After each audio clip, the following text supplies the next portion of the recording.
ফালাকাটার কাদম্বিনী চা বাগানে আক্রান্ত বিজেপি প্রার্থী দীপক বর্মন। অভিযোগের তীর তৃণমূলের বিরুদ্ধে। এই নিয়ে দ্বিতীয়বার তার উপরে হামলা হলো। ফের বিজেপি প্রার্থী দীপক বর্মনের ওপরে হামলা চালালো দুষ্কৃতীরা। পয়লা বৈশাখের দিন ফালাকাটায় কাদম্বিনী চা বাগানে প্রচারে গিয়ে আক্রান্ত হন বিজেপি প্রার্থী তথা বিদায়ী বিধায়ক দীপক বর্মন। কদিন আগেই তিনি আক্রান্ত হয়েছিলেন দেওগাঁও গ্রাম পঞ্চায়েত এলাকায়। এবার আক্রান্ত হলেন কাদম্বিনী চা বাগানে। বিধায়কের অভিযোগ, তৃণমূলের ফালাকাটার 2 গ্রাম পঞ্চায়েতের প্রধান রবি কুমার মিঞ্জ দলবদল দিয়ে পরিকল্পিতভাবে তার উপর ও বিজেপি কর্মীদের উপর হামলা চালায়। এই ঘটনায় বিজেপির এক গাড়ির চালকের মাথা ফেটেছে। এছাড়াও আরো 8 থেকে 10 জন বিজেপি কর্মী জখম হয়েছে। বাগানে যখন গেলাম তখন সেখানে ওরা আমাকে একটা গ্র্যান্ড রিসেপশন দিল। প্রায় 50-60 জন মহিলা সহ শতাধিক ব্যক্তি আমাকে সেখানে রিসিভ। স্বাভাবিকভাবেই আমি যখন হেঁটে চলছি তারাও আমার পিছনে চলছে। দুটো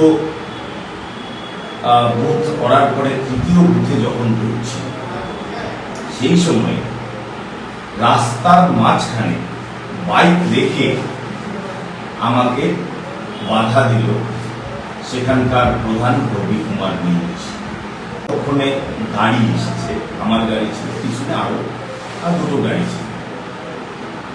একটা গাড়ির ড্রাইভারকে তারা মেরে মাথা ফাটিয়ে দিল। আমি তখন অনেকটা এগিয়ে গেছি এবং মহিলাদের উপরেও এলোপাথারি আক্রমণ চলছে। কে কাকে মারছে তার কোনো ঠিক ঠিকানা নেই, সবাই দৌড়চ্ছে। বাধ্য হয়ে তখন আমি কিছুটা এগিয়ে এসেছিলাম, আমি আবার ফিরে চলে গেলাম এবং যখন মারপিট হচ্ছে বা মারছে, পুলিশ সেখানে দাঁড়িয়ে দিচ্ছে এবং পুলিশের সঙ্গে আধা সামরিক বাহিনী তারাও দাঁড়িয়েই দিচ্ছে মারপিট।